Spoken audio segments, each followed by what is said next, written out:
Kadang rumah tangga ni bukan hancur sebab orang ketiga je.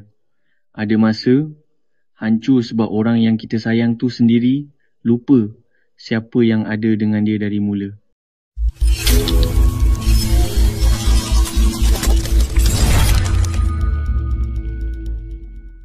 Assalamualaikum semua. Nama aku Ahmad dan ini kisah rumah tangga aku dengan Nana. Kisah yang sampai hari ni aku tak tahu nak salahkan siapa lagi. Mula-mula kahwin semua nampak indah. Aku dengan Nana dulu kahwin muda. Umur aku 24, dia 22. Benda-benda bodoh pun rasa sweet. Dia buat Milo, aku puji macam dapat air hotel 5 star. Dia goreng telur hangus pun aku makan sambil senyum.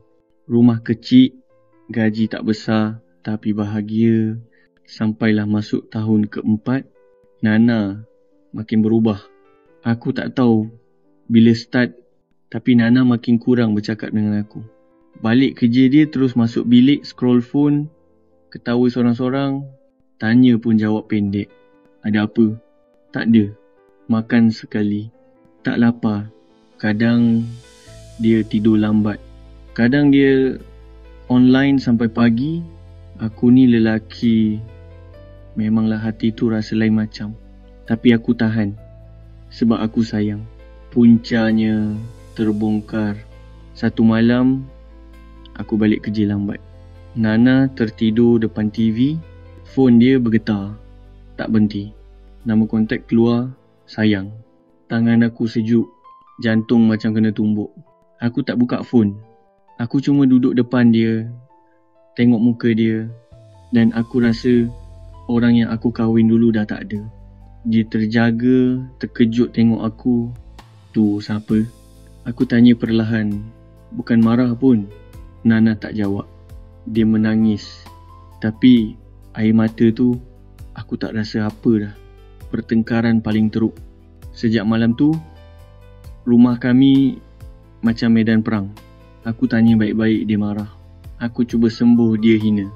Aku nak berbincang, dia pergi bilik, kunci pintu. Dia cakap aku tak cukup perhatian. Dia cakap aku tak faham dia. Dia cakap dia penat hidup macam ni. Padahal aku kerja siang malam nak bagi hidup kami senang. Sampai satu tahap aku dengar dia cakap, aku lagi bahagia dengan dia daripada dengan kau. Ayat tu, itu kali pertama aku rasa hilang harga diri sebagai suami. Hari Nana keluar rumah.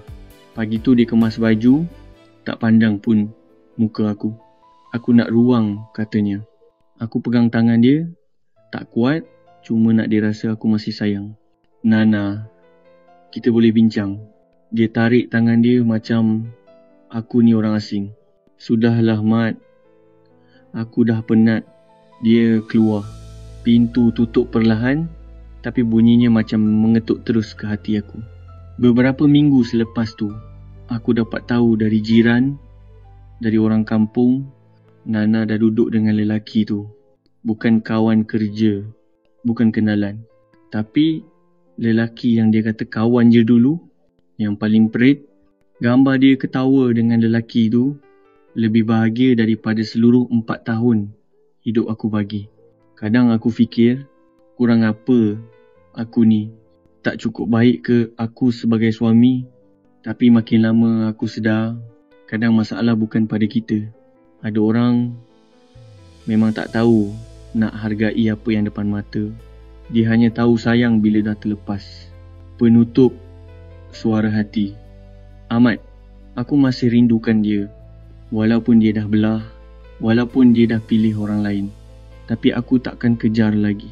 Sebab aku cuma nak satu je dalam hidup ni. Isteri yang tak lupa siapa yang pegang tangan dia dari mula.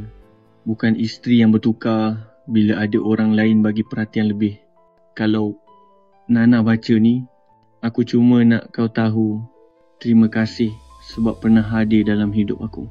Dan terima kasih sebab pergi. Sebab dari situ aku belajar tak semua cinta layak diperjuangkan sampai akhir.